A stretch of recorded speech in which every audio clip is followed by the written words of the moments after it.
Every generation has to decide what of the old world we will carry forward and what we must lay to rest. The ancestors left us a technology, a rhythm of remembering, a language of resurrection, a way of knowing that refuses to die. But now, standing at the edge of what's next, we have to ask ourselves, what is the new wine of God we're stewarding, and what kind of container is necessary to hold it? If we're building the next 100 years of faith, what must be centered, what must be buried, and what must be resurrected? I'm Tamie Spencer-Helms, and in this final episode of Season 1 of Black Modern Mystic, we gather for a roundtable discussion with visionaries, artists, and spiritual architects who are reimagining what faith can look like. Faith beyond empire, beyond certainty, beyond fear. Because resurrection didn't end at the tomb. It's still happening. In us, through us, and for the world we're daring to create next. All right, thanks everyone. This season has been absolutely incredible. Thank you all for your insights, for the things that you've brought to the table. I know that the listeners and the viewers are extremely enriched. So I'd love to cheers to Season 1 of Black Modern Mystic before we jump into our conversation. Cheers to everyone. Thank you very much. And y'all know how I do. I've got questions. I always have questions. I think what I've learned from having conversation with each of you really has to do with our tradition is kind of a cauldron, a mixtape, this alternative intelligence that we've been talking about, this sacred refusal, the possibility that has really carved out clearings in everything that is Black people in this country. I would love to just hear you all talk about the parts of the tradition that you think are non-negotiable. What are we keeping forever and ever in terms of the tradition? What are the best parts, the life-giving parts? I'm never giving up my tambourine. I'm just going to say that. It will come with me in all the spaces because it is a call. When you hear that tambourine, it is a call to join. It's a call and response. So, Tambourine. For me, I would say, to your point, the drum and the drumming in community, both from just a literal energizing embodied act, but also the idea of drumming things up in community, it feels sacred. And so the language we use to talk about it, we might change, but the gathering, the ritual, I won't give up. God is good. All the time. I think call and response is so necessary. I think being plugged into the community and what needs to be said, what has been said, and what needs to be heard are essential. I'm thinking specifically about the role the church played in a lot of the 20th century's movements. And of course, there are definite spaces where it could have been better. But I think having that as a part of our spiritual formation and space making, I think we got to hold on to that. I'm not giving up our ability to lament. I'm not giving up moans and groans and testimony service and tears, not because we are pathologized in a particular situation, but because that is necessary for healing and wholeness. And so I'm not giving up, my grandmama, and I'm not giving up the babies crying out, and I'm not giving up our testament of a world in need of life in order to get us to be strengthened for our fights. Yes. I think something I can't give up is the authenticity. Like, there's something raw and uncut about the historical Jesus, the Jesus of Nazareth, that needs to be told. It don't need to be stepped on. It don't need to be watered down. Right. I need raw, uncut, That part. pure. Yeah. Pure Jesus, pure worship, pure relationship, pure community. And I'm not talking about that whitewashed purity, that Eurocentric, indoctrinated I'm talking about that one-on-one, I know you, you know me. We see the different parts of ourselves, the vulnerability, you know, that comes with community. Yeah. I would say like what the ecclesia is supposed to be. Yes. You know, like Yes. that type of authenticity. Yeah. I think you don't find it anywhere else. I think it lacks in the world, and it does us a disservice if that part is taken away from us at all. You know, I was just in the gym today, and somebody was saying like that black people are just religious regardless. You know, it don't matter where you, whatever it is, like we just a religious type of people. Right. And I think that's true. Like there's something that draws us to the Most High, the divine, you know. And I think once we get into quote unquote that holy of holies, which I believe is that authentic part, Yeah, I believe man, that you can't. It's hard to let it go. Yeah. You know, Yeah. That's good. What about you, Elder? I think y'all are taking me back, and I just want to close my eyes and remember the oral tradition and the speaking into my life and you know, the mother's board and the you know, like there's all these pieces that have built Black lives. And as y'all are talking, I just remember my life was built in a Black church, and I want to keep that. So, yeah, it's beautiful. I keep thinking about, you know, we've used the language of containers and clearings, and you know, I think part of it is, you know, this refusal of baby Suggs in the clearing to say, yonder does not define reality for me. And that requires a leaving, you know, a saying no, a refusal. So in the same vein, what are we leaving behind as we look towards this episode is called Black to the Future. So what are we leaving behind unapologetically? Gatekeeping the spirit. We are, as humans, looking for safety. And sometimes in that pursuit of safety, we want to be able to control how that safety comes, where it comes from. And I think in the attempts to be as safe as possible, we kind of put up guardrails around the holy. And I think we're at a point in our exploration, in our journey, in our navigation of what we don't know, to let it go, let it do what it do. Right? I think it would do us more service to equip us to handle the unknown, not to resist it, but to equip our kids, our babies, our elders, as they are unlearning so much, to kind of equip us with more tools to ask better questions of the spirit, to be able to wrestle, even though we might take a shot to the rib, still be able to lean with that wrestling. It's good. What else? I'm over the bifurcation of spirit and body.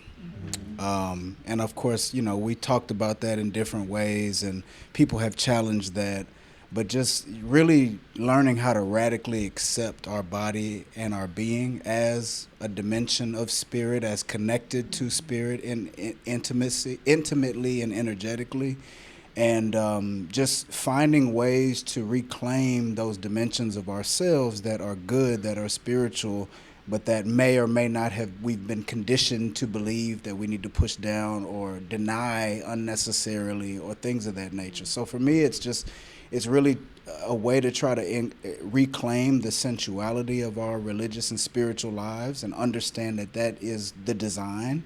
And that for me looks like resisting or refusing any iteration of splitting ourselves, as if there are innate parts of ourselves that are in some way not holy or not good already. Right. That's really good. That's good. What else? Anyone else on that one? I said that I can't give up authenticity, but I can't give up inauthenticity. Yes. I can't deal with another fake, No, sir. fake Christian, fake,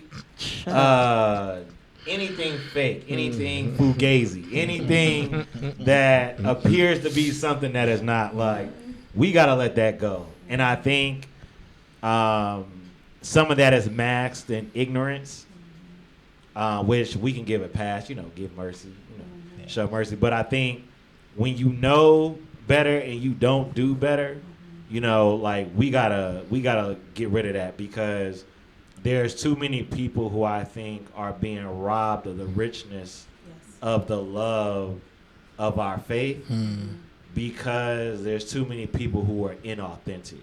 They don't know themselves. They don't know how to react. They don't know how to be proactive. They don't know how. They don't know. They don't know that they don't know.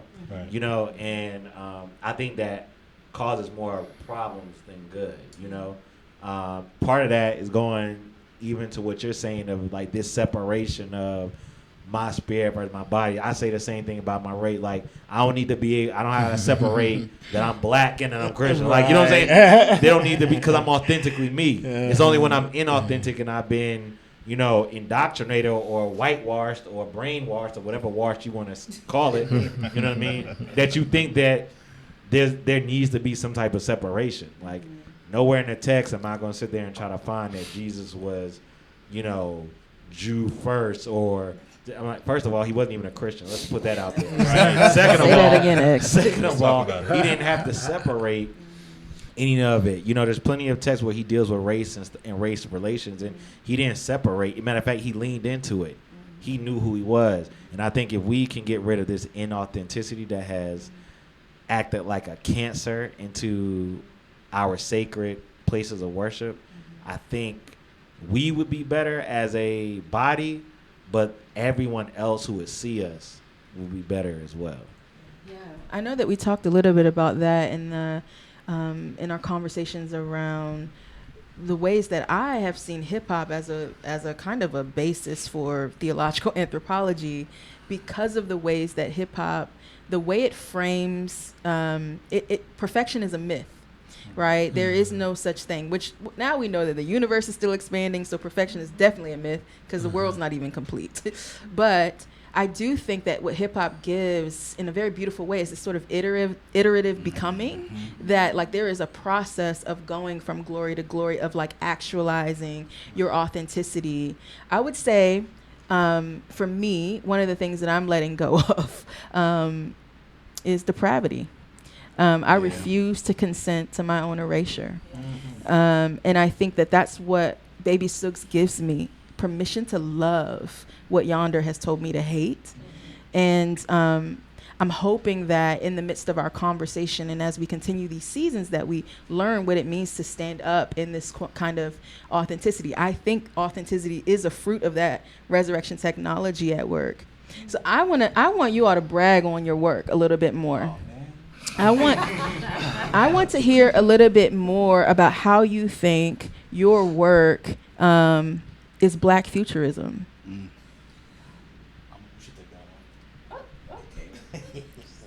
I will take that one first.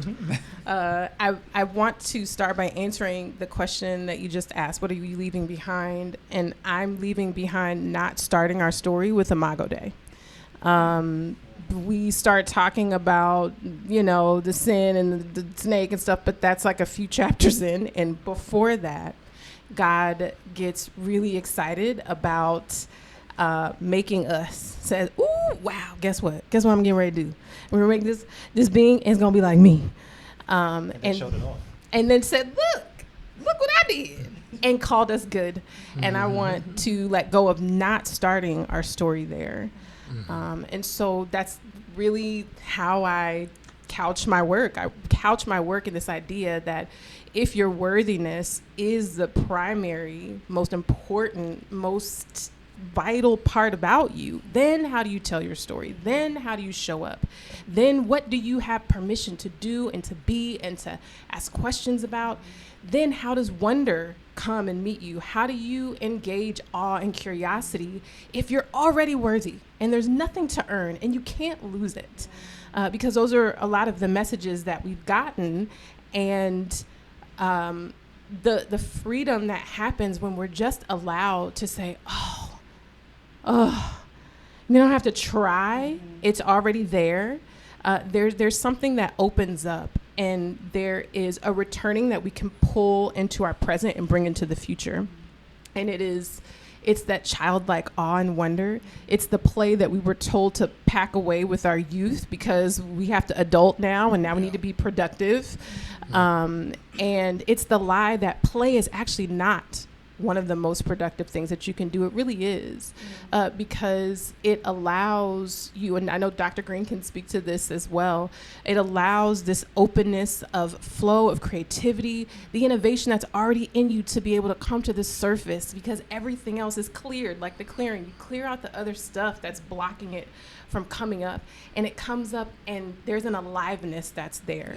And so my work is around starting with this idea, this truth of worthiness, and then pulling it forward through spiritual technologies like imagination, like being connected to the eco body that we're a part of, and then landing in a place of, okay, now if we play with the future, what can you dream of? And what do you want to seed today, so that when we get to the future, you're harvesting the desires of your heart?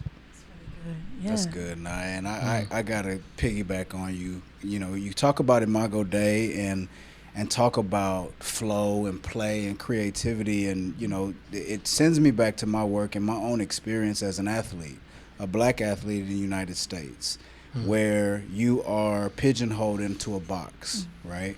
You exist at this intersection between fear and fetish, and you're not seen as an iteration of the divine. Right? I truly believe that anytime you get a whole bunch of black people in space together, there's a latent African spirituality that's happening. Right? Regardless of what we call it, it's embodied and it's happening.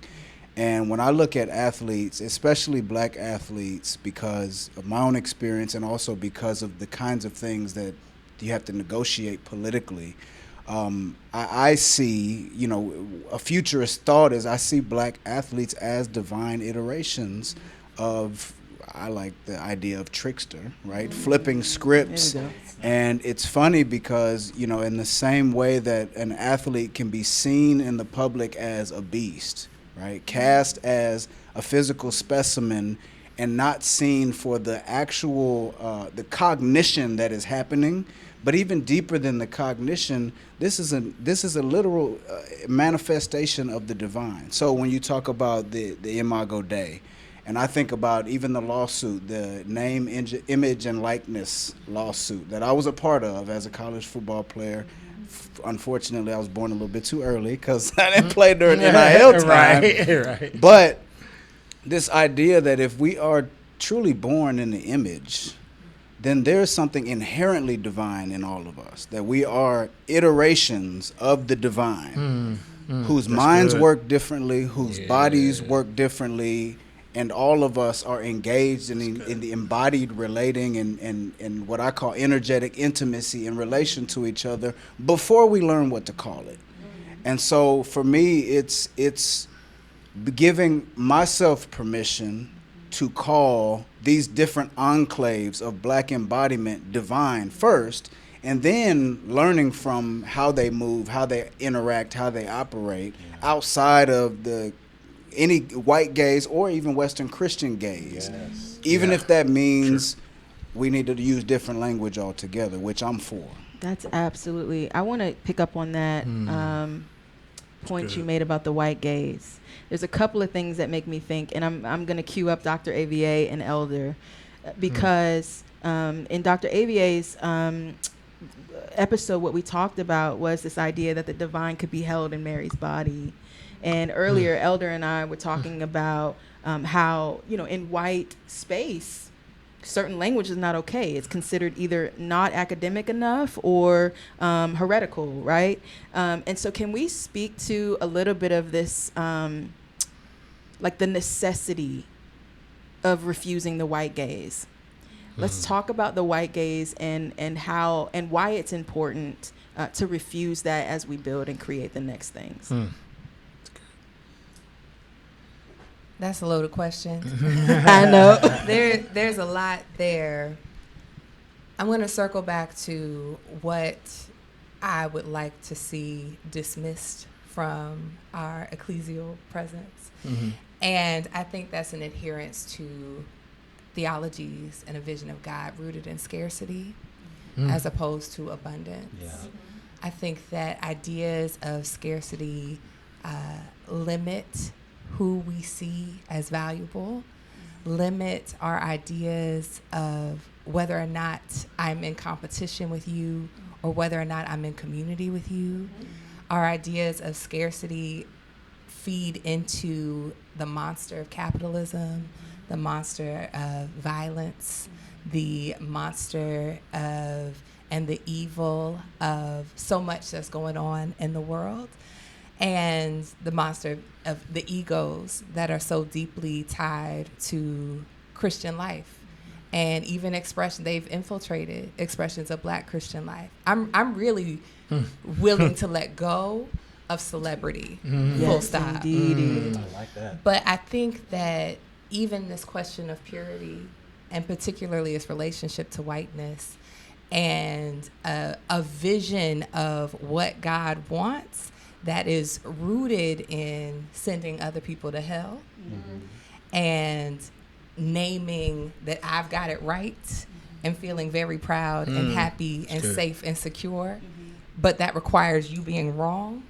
I think that those are notions of scarcity that not only limit our capacity and possibility, but certainly have constrained God in so many ways and made God a prison guard as opposed to a creator, as opposed to a divine spirit that imbues not only humanity but all of creation. It shows in the way we treat the earth. It shows in the way that we treat one another. And so I want to let those things go.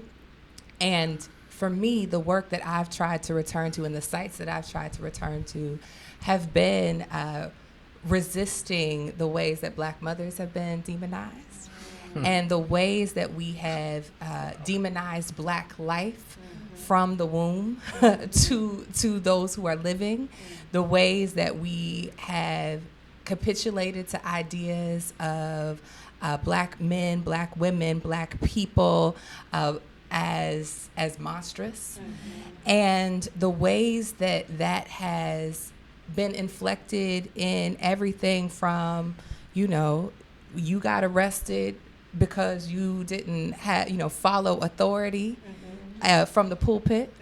The ways that now gospel or this certain kinds of music are old and trite. Not like, so we just gonna throw away. You see, we already know what happens when you want to be ahistorical. So You better talk to us today. Those notions of scarcity and a lack of capacity, I think, are a lack of vision. We didn't get here by ourselves. And so I think about lineage, and I'm trying to think about what it means to birth life in a world that's so deeply committed to death. And I see that not only for the realities of birthing people, and particularly Black birthing people in the world, but I see that in the realities of the ways that all of us are called to carry life. That there is something about carrying divinity and reflecting divinity that means that all of us should be, if we are followers of Christ, we should be birthing people. I think a new world was meant to be birthed and was being birthed on the cross. And so even in the midst of death, that commitment to resurrection requires a broader sense of not only our images and our narrations and the stories that we tell, but certainly a deeper attunement to life, which is a commitment to Black future. Why am I building? Why do I not give it all up? Who would give birth in 2025 in someone else's America? Like, why would we do this? But this is also not the first time that our labor and production and families have been under attack. And yet still we are here. That to me means something. And to me, thinking through that theologically, thinking about God as mother, thinking about God as having a womb, these are critical ways to reclaim a lot of the violences of race, of space, of gender, of sexuality, of economy, and trying to speak to the fact that we are a future that somebody else dreamed. That's so good. Woo. Yeah, for real. Yeah, a sip to you, sis.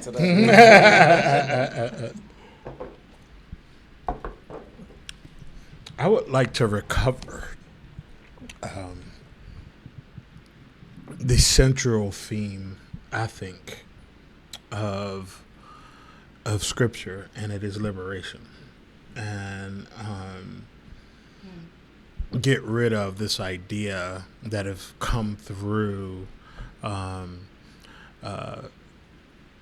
supremacy and white thought and white culture. All those things have stripped out the meaning and the story of liberation. That there is no, I can't see it. I can't see it. Through getting taught and indoctrinated, and the liberation theology class was like how bad it was, right? Like, but having discovered that there is no other story in this Bible, in this scripture, than the Creator going, if you are out here, I'm coming to get you. Yeah. I will meet you, right? And the deliverer, if you will, of that message being the marginalized folks themselves, centered in Black people and Black thought and Black culture. And that is like, I turned 60 and I'm like, you know what I want to be? I want to be a Black elder. I want to represent what I imagine back in our motherland, some Black elders not doing all the work, sitting back, advising and teaching and loving and pouring into and saying, I see you. It's necessary. It's necessary. It's life-giving. It's how we keep this oral tradition, this Black church, this culture that creates out of nothing, right? That our music and our food and our way of life and how we speak to our children and who comes out of that tradition, that is the central theme of Creator in the world. And we embody it as Black people. And that has been fought against for centuries. But that's who we are. Like, you all are, you're deliverers of this message that was from the beginning, that comes through, because Creator knew that there is a shadow to humanity. And I'm gonna give you a way to see yourself and understand your shadow. Gospel has been co-opted. Gospel is this Jesus who comes and he walks and he goes, I see you. I didn't come to condemn you. I came to let you know who you are. That's right. Right? And then gives that message to folks unsuspecting, right? Yeah. Like, gives this life and goes, take this into. I want to hear your Black Mary stuff because I'm super excited about what that is. Because, Yes. Because I'll set up. Yes. No, let's go there, because I think what you're talking about with this, this idea that Christ gives Christ's consciousness, spirit, to the most unsuspecting, unqualified folk. And that the very people to proclaim the resurrection were the women. And so that to me says that there is something to pay attention to when it comes to the divine feminine and the role of women post-resurrection, and even the role of women in birthing God into the world. And so with that, I'd love to hear you talk about the necessity the necessity of the divine feminine in terms of what we create next. Anybody? But, we looking at you. Anybody want to talk about that? You looking at me. I'm looking at you. Okay. So there's I obviously have a lot to say. It's a book. That was edited. So, I'm gonna stick with your question, Tamie. Something I'm not giving up is food. I'm not giving up fellowship. I'm not giving up the smell of fish and chicken coming up before the benediction, rising from the basement. I'm not giving up sustenance and nourishment. And so I think that I turned to Mary for a number of reasons, and I've mentioned to some of these things. But one of the things that is incredibly important to me is to think about Mary as fully human. And for all of the ways that she's been made an exception, what does it mean to be fully human and to follow Christ and be one who carries divinity, right? Literally the Imago Dei, like the icon, carries it within her and births it into a world that's going to kill it. Wow. And that, to me, has resonance in everything from the way that we narrate human life. Mary takes part in reproduction outside of all forms of patriarchy. There are no men there. So what happens if we think about the Annunciation as actually being demonstrative of the Trinity? Like before Jesus is baptized, because isn't everybody there? And then what if we think about questions like, well, wait, if there are ways to theorize lesbianism and political lesbianism as like a way of life, as friendship as a way of life, what does it mean to be friends with God? And again, to have a baby in vitro in a world that is also going to try and kill you for your uniqueness. To me, that opens up. We gotta ask some queer questions. Talk.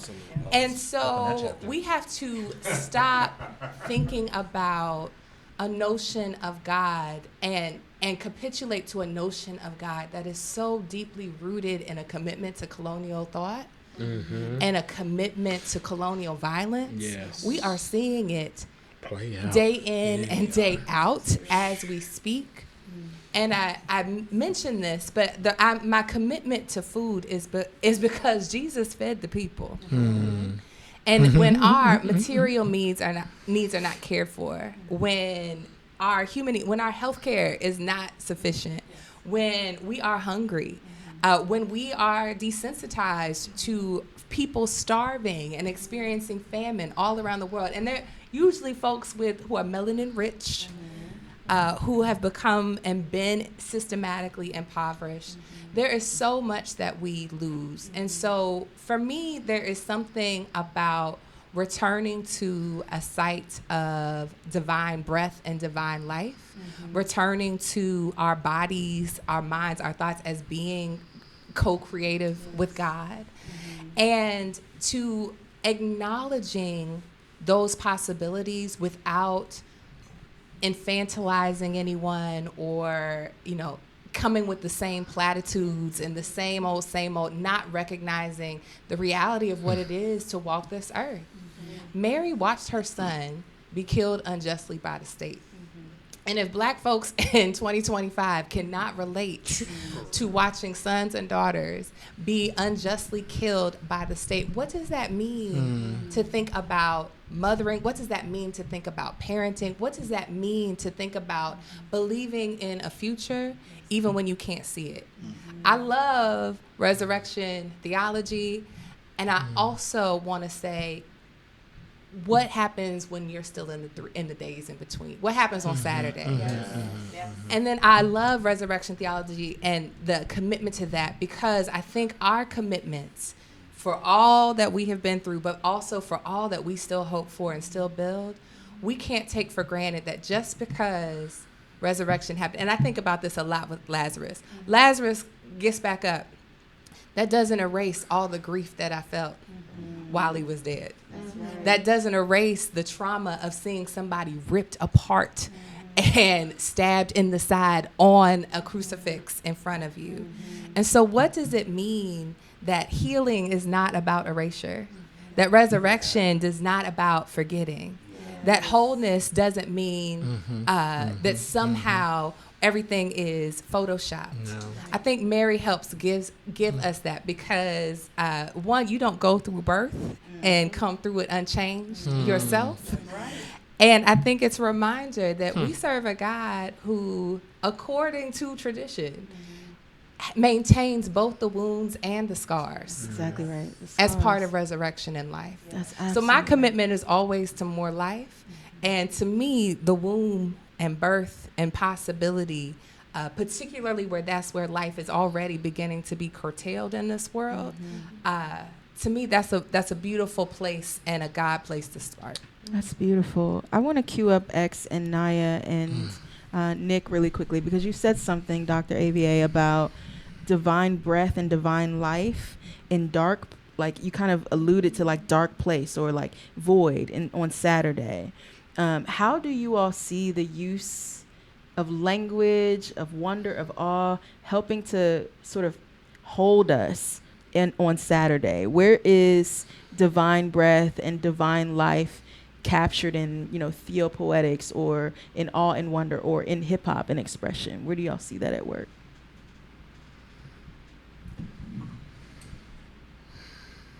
I think that I see that in, some would categorize it as pain music.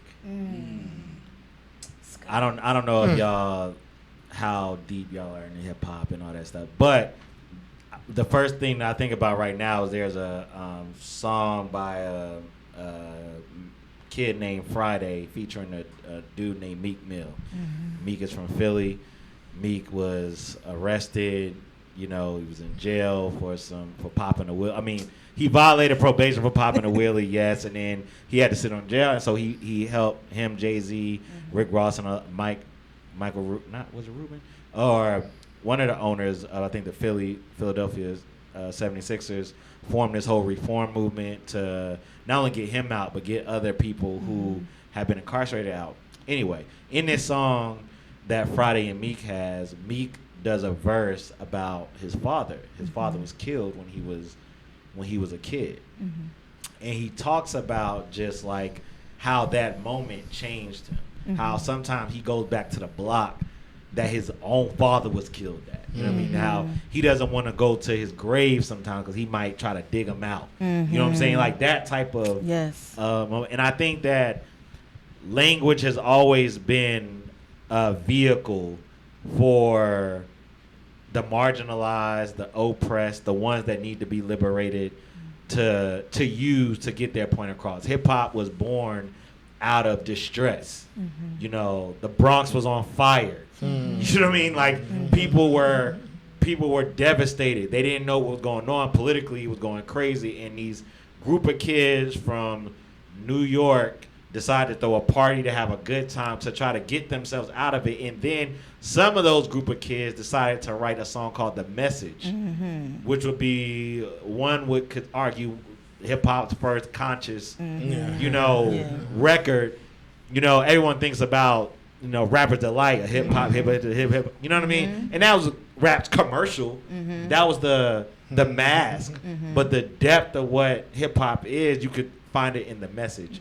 I think Meek channels that type of pain music. So on Saturdays, when you don't know resurrection is coming, or you don't believe resurrection is coming, or you don't believe that there's hope for tomorrow, I think when artists and theologians and practitioners are able to tap into that dark space to communicate the feelings, that's how music is able to connect with so many people. Because when you hear,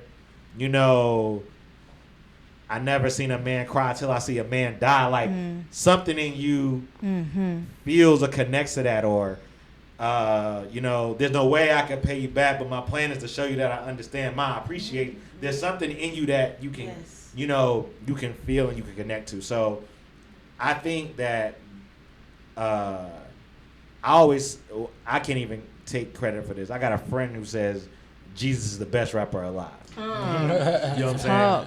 And if you look at what Jesus is spitting, if you look at the things that he's saying, if you look at the way he's barring up the Pharisees and Sadducees, you think he's in a rap battle. You know what I'm saying? He's just eating these people alive, and it's so great. Like, and I think about all that. So I think that there is voice, and like I think that you talk about liberation, and I like to consider myself a liberation theologist. You know what I'm saying? I like, my life scripture is, Isaiah 61 or there you go. You know what I'm saying? I was just thinking about that. Exactly. I've come to set the captives free. That's something that Jesus said. He actually did it. And so, but you're right. He went to those people who were in the slums, the people who they were not educated. They were fishermen, for crying out loud. They had no Torah. I mean, they probably knew the Torah because it was Jewish tradition, but I doubt that they was up there, breaking down the scriptures and telling about the exegetical work and, the hermeneutics and all. They wasn't doing it. They was out there trying to get some bread and get some money, and I think that there are so many people who are on the outskirts of, I wouldn't even say society, but definitely the church, that people aren't reaching out to, until they see a poet get up with a Basquiat hat and start barring up, something, and it's like, man, that resonated with me, or they listen to the radio, or they listen to Spotify or Apple Music, or they see a media personality and they have something that speaks and connects to them. That's like, oh man, you look the way I look, you sound the way I sound, you speak the way I speak, you walk the way I walk. I think, and Jesus, for me, walked that line of the sacred and the secular at every moment of his life. That he was able to connect. And yeah, I could get at you, religious leaders and Pharisees and Sadducees, and I can spit it to you and I can flip it in a different way to you. But also, women, with the issue of blood, or the woman at the well, or Nicodemus, or Zacchaeus, or whoever I'm walking around, I can also get at you as well. Yep. And I feel like that's where you get a person who might be in that Saturday state to Sunday, but you got to meet them where they are. Right. You got to go to the trenches. You got to be in the people. You got to be in the AUC at Chick-fil-A where ain't nobody going, and start striking up conversations. You got to be, at these jobs on a Sunday where everybody else at church, but these people not working. I work at a radio station. I like to say #1 radio station in the city. You know what I'm saying? But I feel like, and I know, like, in my head when I was there, I was like, I'm supposed to be trying to get on and be this famous person, blah, blah, blah. And the Lord had to keep reminding me, like, nah, you the minister on staff. Like, they not paying you to do what you're doing, but everybody coming to you with your problems. And because I have a relationship with the divine, I'm able to speak their language. Yes.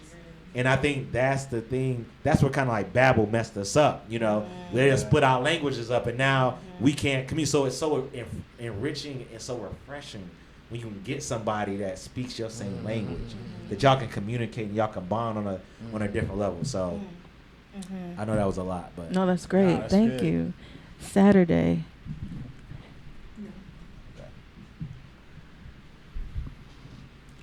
I think this speaks a lot more to where we are in society at this point in time in history. With the attention economy that's kind of just running things. Yeah. I think the ability to sit and be still and still have the faith for Sunday. I think theopoetics lends the space and the language to know how to wrestle and how to be there. As you were talking, I was thinking about those of us who are multilingual. The intention to take the time to learn somebody else's language in grief, I think that's an example of a really deep kind of love. And I think to be able to explore theology with poetic devices, that's intentionally the goal is to be able to sit with someone in the dark when you're not sure, you're just really, goddamn, please get me out of this, right? being able to have that language, to be intentionally sitting there, and to be able to explore the ways to maybe express it, right? You know how many people would not darken the doors of a church if it wasn't for Dead Man X? How many people were liberated because Cuddy was able to put language to that darkness? And we're not just talking like the darkness of like, oh, I lost a family member, but the darkness that you can't run away from. Like mental illness, like depression, like bipolar disorder. Like so many of our artists and poets throughout history have sat and looked dead at that darkness and didn't run from it, didn't drink it away. They could have. That would have been really easy. But the permission and liberation by being able to intentionally say, nah, I got to figure this shit out. Because somebody, like, maybe somebody else might get it, but I for damn sure need it right now.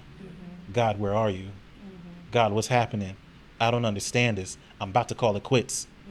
Dawn is coming, right? But when you're not sure, I think that's a very crucial piece of anyone's faith journey to one, be able to go there. But one of the things that I will not get rid of is that sense of community and storytelling. And when somebody else is able to say, come on, man, come on, I got you, come on. Because I've been there, or I know what that's like, or I know how that feels, or anything like that. Like, that's powerful.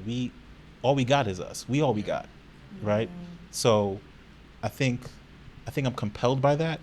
I've had a few Saturdays. I've had a few Saturdays. And a lot of my work has invited young people to talk about theirs. And the babies don't know, because sometimes it's their first Saturday. So yeah, it's I think it's a blessing and a curse, because it's also an example to live in our Imago Dei. It's an example and an opportunity to activate that godness in us that allows us to create, period. And I think I don't know. I think there's something magical and powerful there. Can I just? Yeah.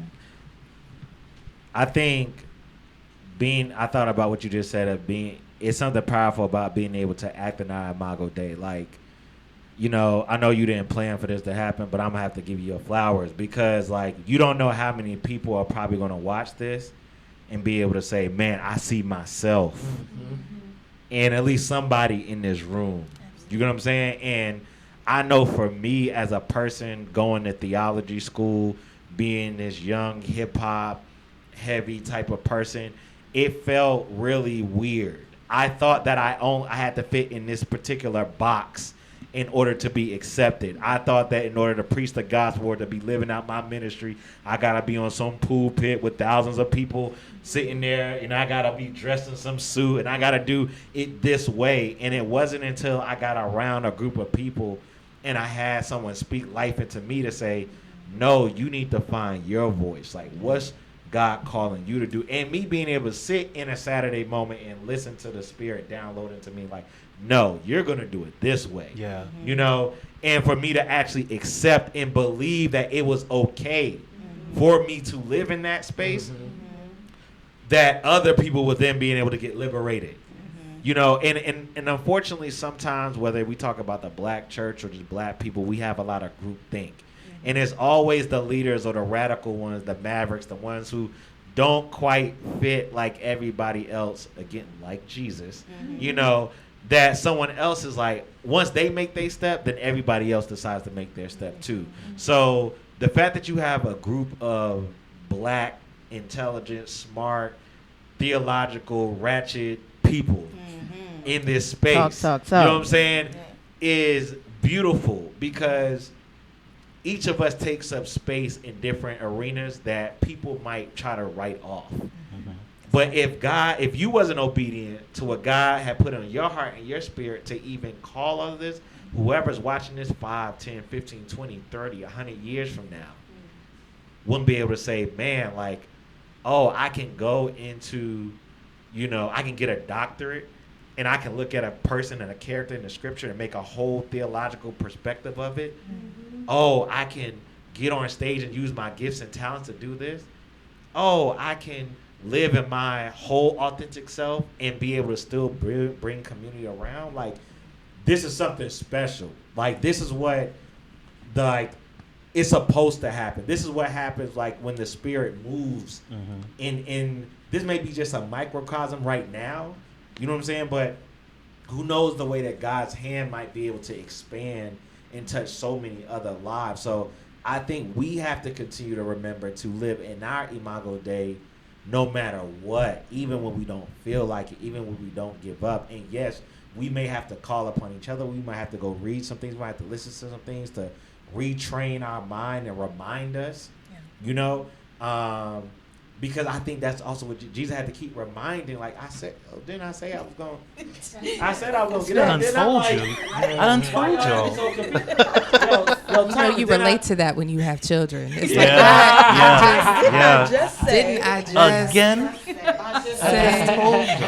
But you know, there's a beautiful precedent for that. You know, because there's a lot of bars in the Bible. I mean, David was wilding, but you know, y'all be quoting the Psalms out of context. So, and one of those, you know, on social media when they put that right there in that moment, that's what that is. And you know, Miriam was doing some stuff with her tambourine. You know, the Magnificat is not cute. You know, oh Lord, I'm so no, bring down the high and revolutionize, right? Like let things be called to account. And I think that we have precedent not only in terms of scripture, you do have to read it to catch the liberation part. Yeah. Just a tad. And you know, in context. Right. And you know, the constant command, particularly in the Hebrew Bible, is to remember. And so we miss the danger of forgetting, and we miss the danger of historiography. So not what happened, but who and how what happened was written and remembered in our communities. Because my question is always okay, you know, we got who told you that? Who told you it had to be a 3-piece suit? Who in Jerusalem had one of them? You know, where was Stacy? Who was wearing what? You know, Jesus had anyway. You have to ask these different kinds of questions and to see that. And I mean, I think that this is a gift of Black people, those of African ancestry, the Black church, is that for all of the ways that unfortunately people have been taught to demonize the aspects of Africana religious tradition and our different spiritual technologies and cosmologies and relationships, we would not be up out the mud without it. And so when we think of elder, you saying, you know, I want to be an elder. Everybody here calling you elder, so I think you could claim it. Right. But it reminds, it's you know, we stand not just in traditions of pulpits, we stand in community leaders and keepers of griots. We stand with those in the legacy of those who did remember and sought to remember and taught each other and passed those things down. And I think that is a prophetic legacy that is so clearly evident in hip hop. We have to there's not one way to tell a story, and there's not one perspective from which we should remember. That's right. And so that also means at times, you know, celebrating. And we do have to watch the celebrity and the capitalism of it all. Sure, you know, the commercialism of it all, which is wild industry plants. Yes. But we have to think about and take seriously that prophecy and the prophetic and the imagination has always come from people who've been through something and who have been living life and for whom life has not been necessarily a crystal stair. And again, that's not to, you know, lift up pain. You know, it's not pain doesn't make us special. You know? Right. But you know, it's not pain. Pain isn't the necessary journey for our wisdom or enlightenment. But also we can't forego the realities that our ancestors had to survive. Yes. And a lot of folks didn't. Yes. And a lot of folks didn't see Sunday. Yes. And if you watch the news or watch Instagram, where I'm not, it's not giving Sunday material. Yes. So, but what we gonna do? Because we're still here. And I think that that's the part of the remix and the mixtape, right? It's like bringing these narratives together in a particular kind of way. If the Bible isn't some wild mixtape in and of itself, I don't know what it is. Yes. But you got to watch how you spin it, you know? That's exactly That's right. And I think right. that's a beautiful way. We're going to go to Naya. I want you to take us out. So let me set that up. I want you to be the last person to speak, and then each individual person be thinking about maybe something that you would say to a young queer person who is navigating being exiled from church. Because let's be real, everything we make is for us, right? And so this is for people who might have questions but have deep devotion. What do we do? How do we have rememory? How do we engage our intuition and our imagination? And what's the path forward for us in terms of what I'm calling a radical, ethical spirituality that is tethered to our tradition. People might call it something else. But talk to us about how a young person who's been told not to love their flesh, not to trust their heart, not to listen to their gut or intuition. What's the first step? How do we begin to step into a clearing?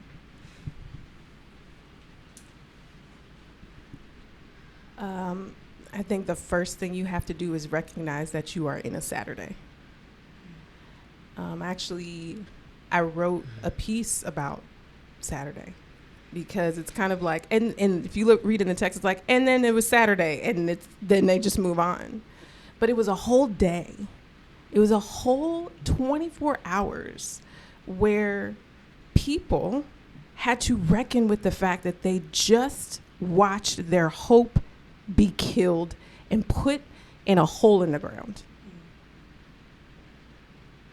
And that is happening when somebody says, oh, I can't be here because of who I am.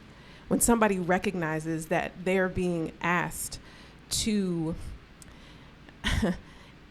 either mask and contort themselves or leave and lose what they came up in. Because I'm thinking about the young people whose grandmas and moms and aunties and uncles and all the granddads took them to church. And then they start blossoming into who they are in the church. It's like, oh, wait, hold on. We didn't know that's what we were getting. And you're like, what do you mean? Y'all know me. That is a Saturday. There's a death that is happening. And in the piece that I wrote about Saturday, it was about when grief sets a table for you in a garden, because that's where Jesus was buried. Jesus dies and is buried in a tomb in a garden. And when grief says, hey, I've set a table for you, come sit with me in this garden, it's like being mocked by the life that is around you with these plants.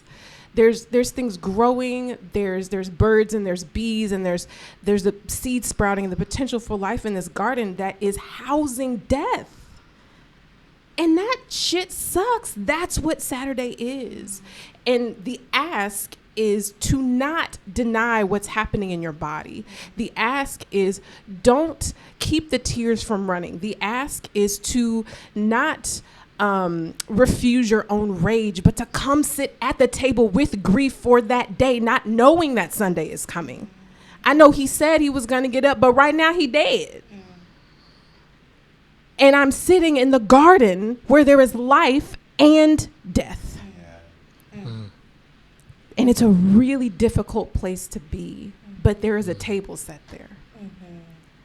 And we're asked to commune with the grief that is present, to not deny it, to not explain it away, to not get over it, but to be with it. And that's hard. That's the stuff we run from. And when I look at the scripture, even the scripture kind of runs from it because nobody stays there for any amount of time. And so,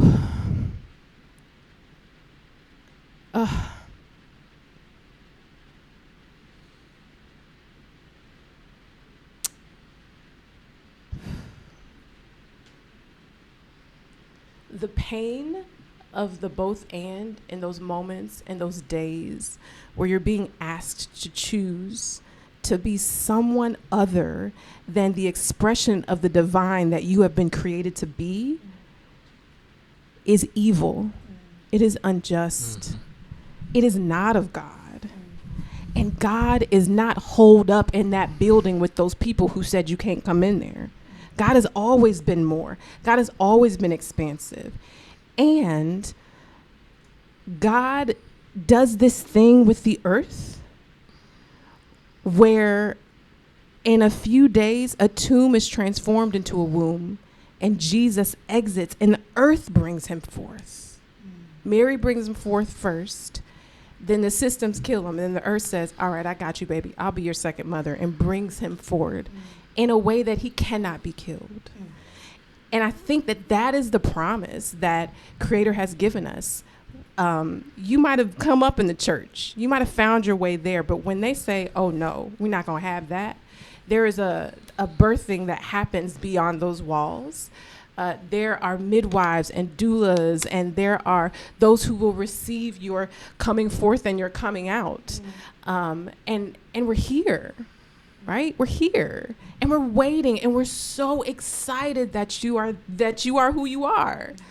And so for those, especially the young people, especially young queer Black people, who are feeling the pain of exile, you are not crazy. You are not supposed to be feeling anything other than what you are, because it's painful and it's grievous and you weren't made to be treated that way. And we're ready to receive you. And we're doing things like this so you can find us, so we can point you to the people who will embrace you. And we're here with open arms to welcome you home. All right, we're going to close with this. We talked about Baby Suggs giving permission, right? So we're just going to go around the table, and each person thinking of that exile, that person sitting in Saturday. I want you to give them permission to. So we'll just go permission to. As people who are, I really see each of you as people who represent what Baby Suggs represented for me. I think in the name of birthing the divine, right? There's a sense in which when I met each of you, it was almost like Mary and Elizabeth. Something that I'm birthing resonated with something that you're birthing. Like there was a conversation between the work that we're doing and what is coming out of us into the world. And so I'm grateful for each of you in that regard, and trust you to be like Baby Suggs, that person that gives permission to people who have been cast out, forgotten, or left for dead. So I'm going to start. You have permission to be exactly who you are.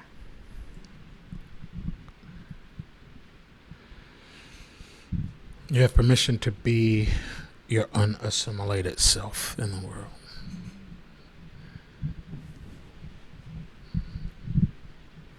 Permission to laugh, like show all your teeth, like put that joint on full display and rest.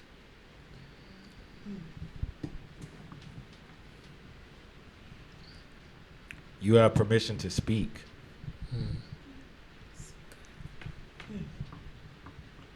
So understanding that as great a technology as language is, we live first. And so you have permission to just be and play. One, a reminder that you don't need permission. You have permission. That goes back to something that started this whole roundtable. Why are we asking permission when we already have it? Yeah. And also, you have permission to be healed, free, and whole.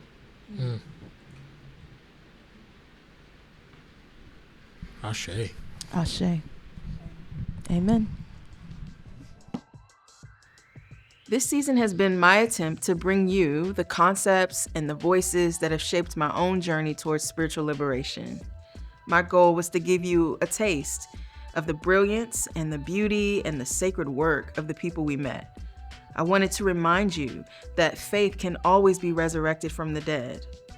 As we close this chapter, I want to thank our guests and invite you to journey with me into the next season of Black Modern Mystic.